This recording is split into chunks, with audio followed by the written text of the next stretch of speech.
welcome to a new episode for the Filipino-Australian Lawyers Association. And thank you, Kuya Moses, for being our guest for this podcast episode. Kuya Moses is a dually qualified lawyer in the Philippines and Australia. He is currently a community lawyer at Whittlesea Community Connections and is a passionate advocate, especially for the Filipino community here in Melbourne, providing legal assistance on private legal issues in the community. To start off, Kuya Moses, could you share us more about your background, your Filipino background story, and also your motivations to practicing law? Yeah. Right. Well, thanks, Diane, for considering me to be part of your sort of like illustrious list of guests. Reason why I went to Australia, of course, further studies, and then I just realized, you know what, it's worth practicing here. I've always wanted to become a lawyer since I was a kid. A family of civil servants, and I have relatives who are in the judiciary.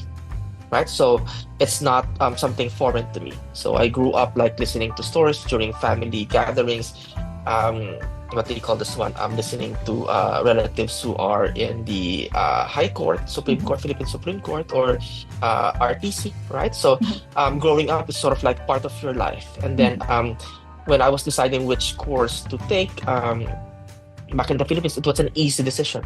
Right, I wanted to do law, and I had what they call this when I was in college. I really wanted to get into policy debating, right? So I took up my AB Philosophy and Human Resource Development degree in San Beda College, right? And during that time, I think I was in my fourth year. I was part of the debating team sent to World's Universities Debating Championships in Athens, Greece. So you have kind of wider perspective. Once you're outside of the country, you see that there's like a big pond over there, right? So and then finished law school, passed the bar, worked for government, and when I came to Australia to study, it was a natural decision for me to take up law because something I really like. I think that the law has a purpose. It does not operate in a vacuum. It's meant to serve people, right? We may question it, but there's always a reason why laws are created, right? It's generally like for people's benefit, right? So I see it as a tool for good. That's why I took up the challenge of becoming a lawyer in the Philippines and in Australia. Yeah, thank you for that po. Digging deeper po naman sa experiences niyo sa Australia, could you share us more po about your motivations to work sa CLC? And what is CLC po? And what services that the CLC provide, particularly sa Whittlesea Community Connections po? Right. So I've been, I think, practicing law for close to like 17, 18 years.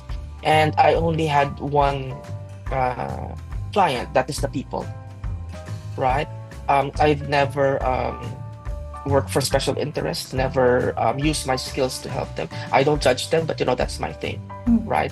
So when I was in RTC, I was already clear who I should devote my talents to, right? When I was in the OSG, it's the same thing. That's like an extension of RTC. When I came to Australia, of course, due to visa restrictions, I could not work yet in government, but there was another way of serving the people. It was like the community center, and you will be surprised by what they call this one, the type of matters that you could help people with. Sa Philippines, it would take years and decades for justice to be rendered. Dito sa work namin, 2 weeks, 3 weeks, right? And you have even like for $100 na tulungan mo, it's really big for them. Now, in Australia, every LGA, local government authority, is part of, or they have a corresponding community legal service, right? Community legal center, CLC, right? Libre yun. So advice or simple paperworks pwedeng gawin sa CLC, right? Ngayon, yun yung mga local. Merong mga specialists like consumer matters, meron kang CLC for that. Employment, you could get free legal advice, sometimes even like help sa court. Right? Lalo na pag family law, family violence, may mga CLC na devoted dyan. Meron for disability, right? Discrimination, those stuff, right? So that's how Australian law operates, na karamihan ng legal areas, maybe save for property, commercial stuff, may mga free legal services. So ako, nasa local CLC ako at the moment, doing different types of work, right? So yung feeling mo that you've helped people, it's very big. I had one experience before, parking fine na $99. Mm. And then yung kliyente ko is uh, kumbaga masyado siya, kumbaga it's a big deal for her, right? Mm. It's very subjective, it's a big deal. No, sabi ko, as always in Australia, we say that we can't guarantee success. Mm.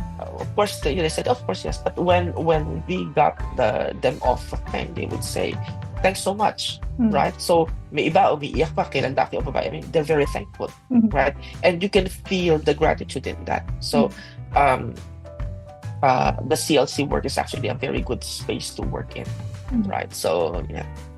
One of the biggest issue po sa Filipino community, and I learned from Michelle personally sa social life, is family violence. And I think that's the main work she does. And that's what I learned from her. Right. Going deeper from family Right. violence po, I understand that this issue has associated with unconscious gender bias, particularly for women. So I understand na there's a tendency for traditional viewpoints that it shifts towards victims being women, but family violence can also be men and women. So in June 2020, Correct. I did a research. So in Monash University and Harmony Alliance released findings from in Australia into the experiences of migrant and refugee women, showing that 1 in 3 women had experienced some form of domestic violence or family violence in Australia. So my question is, what are the forms of family violence so people could know more about? Right. This? Well, there are a lot of forms of family violence. A lot of people don't actually know, or they don't realize they're being subjected to family violence. What we know commonly in the Philippines is just physical, right? Sinaktan yung asawa and so on. But it goes more than that here in Australia. It may include emotional abuse, control, right?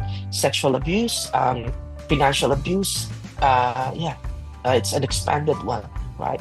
Anything that sort of like subjects another through violence in any forms considered as family violence if done by one family member to another, right? So very very big, lalo na emotional control. We have to like let our kababayans know that there's a such thing as emotional control or manipulation sa ganyan, kasi yung iba they find it, ay ang sweet naman, ayaw kong palabasin. Hindi hindi nakakatuwa yan, right? That is controlling. For the culture na dinat na natin dito, pag kinokontrol ka na ayaw kang palabasin, ayaw kang payagang kitain yung mga kaibigan mo, mga kababayan mo. And so that is emotional control, right? So that is family violence, right? Because nakalakhan lang natin is sa Pilipinas pag sinaktan yung asawa, that's family violence, right? And this is a big deal here in Australia, right? Back in the days sa Pilipinas, sasabihin nila, problemang pamilya yan, huwag kang makialam. But actually, it's not, right? It's a societal thing. It has an effect on the children, on the neighbors, on the family, and people around, and those who witness it, right? So in Australia, it's taken seriously, right? So the moment that happens, there are a lot of support for women undergoing, unfortunately, that kind of situation.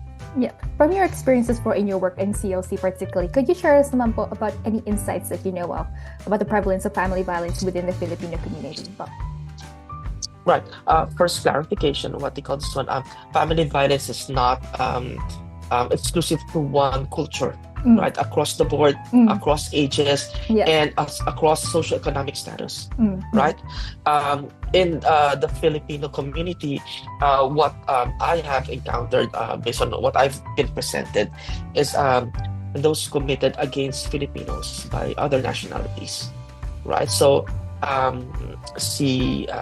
yung grupo ni Miss Melba Marginson, Filipino advocate, activist since the 90s, compiling a list of Filipinas who had unresolved cases, right, dying, and the cases being unresolved, the perpetrators never been found, and so on, right? So marami yan, right? So in fact, I think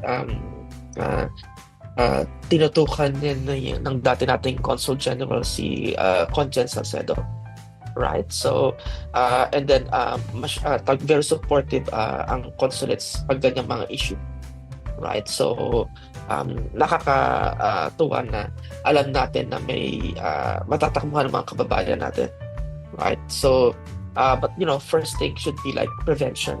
That's why kami ni Attorney Michelle, when we are invited by the consulate, nagpupunta kami to speak about it, right? Mas maganda yun yung bago mangyari, alam ng mga kababayan natin na ito ay problema, ito ay dapat seryosohin. At saan ka tatakbo kung meron? Sa Pilipinas kasi, I don't know right now, but back in the day when I was practicing, very limited yung support na makuha mo. Dito, it's a national thing. Right? Government actually provides funding for that. In fact, malaki ang funding na. Not enough, it will never be enough. But there's still at least there's a recognition and there's something being done.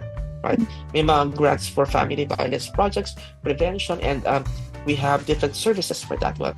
Not only legal, kasi it will be an empty thing. Right? You know your rights, so what? Saan ka tatakbo? Right? Kung ang asawa mo ay inaabuso ka, sa katitira. Paano yung paglipat ng eskwelahan ng mga anak mo? Paano ka halimbawa hinahanting ka ng asawa mo or those stuff, right? So government in Australia, especially in the state of Victoria, has a lot of support towards that. Could you share us naman po about any support services that you know of for any victims of family violence po? Right, not only legal, but you have, of course, ang first point of call mo dyan would be Orange Door. Right, triage ka, and then titignan pa kung ano yung support na kailangan mo. Right, you have Berry Street, full service sila with mental health. Right, also you have the various legal services, Women's Legal Service, your local CLC, Victorian Legal Aid. Right, and a lot of emergency response organizations for housing, or even like food. And if you are a victim of family violence, pwede kang mag-apply ng victims of crime financial assistance, right? We had a lot of those back in the day, na mabibigyan ka ng tulong ng gobyerno financially if you were subjected to family violence, actual physical violence, right? And then may free counseling, pati yung mga anak mo, if they witness that one, that will be covered by financial assistance scheme, FAST, dating victims of crime. From advice naman po or any invitations, what are your advice po to young aspiring lawyers or young aspiring students or lawyers from the Philippines wanting to migrate and be duly qualified here in Australia? What are your advice to them po from your experiences? Right. When I came here, I'd like to assume that I was a seasoned, experienced lawyer in the Philippines, having gone to RTC court, and then sa OSG I was helping. We had one Supreme Court case. Ako yung alalay ng Solicitor General. Ako yung taga-pindot ng PowerPoint. I prepared daily briefings for her. So, and then I got that US Supreme Court case. So medyo seasoned na ako. But I was conscious that when I came to Australia, I'm starting from zero, if not negative. So, if you were coming to Australia thinking you will have the same status, parang you manage expectations. Hindi siya makakatulong sa'yo if you feel na kahit ano ka pagaling sa Pilipinas, pagdating mo dito, everybody's starts the same, if not negative, right? So that's my advice. You go to Australia, you go to another country if you're willing to start back to zero ka, right? So that would be my advice. And if you feel that kaya kang utusan ng mas ng less qualified at mas bata, then okay, proceed. But kung hindi para sa'yo, then that's not for you. Kung hindi mo kaya yung ganong treatment, kung hindi mo kayang masasabihan ka ng feeling mo mas junior sa'yo, na feeling mo mas alam mo, Australia's not for you. Because everybody starts here from scratch, right? So, yun. Tapos, mental health is one big thing. A lot of people plan financially when they come here, but you also plan for your mental health. Ano yung support mo? Yung connection mo sa family, right? So, pag alis natin, marami tayong iniwan. Siyempre, parang na-uproot tayo literally, right? And you have to prepare for that. And you should have a plan for that one, right? And keep contact, right? Yung saya, the first few weeks lang yan. Then you realize, parang gusto ko na umuwi. Diba? Parang gusto ko na umuwi, nakakamiss na. It will come. And every time you experience challenges, you would say, gusto ko na umuwi. But, be clear with why you went here. Mm. right? And be clear with your decisions. And then you should always change your decision if it's needed, but you have to be very clear na wag kang magsayang ng oras, Mm. right? So yeah, that would be my Well, advice. thank you po, Kuya Moses, for sharing your stories and initiatives with us tonight. Thank you po. Right.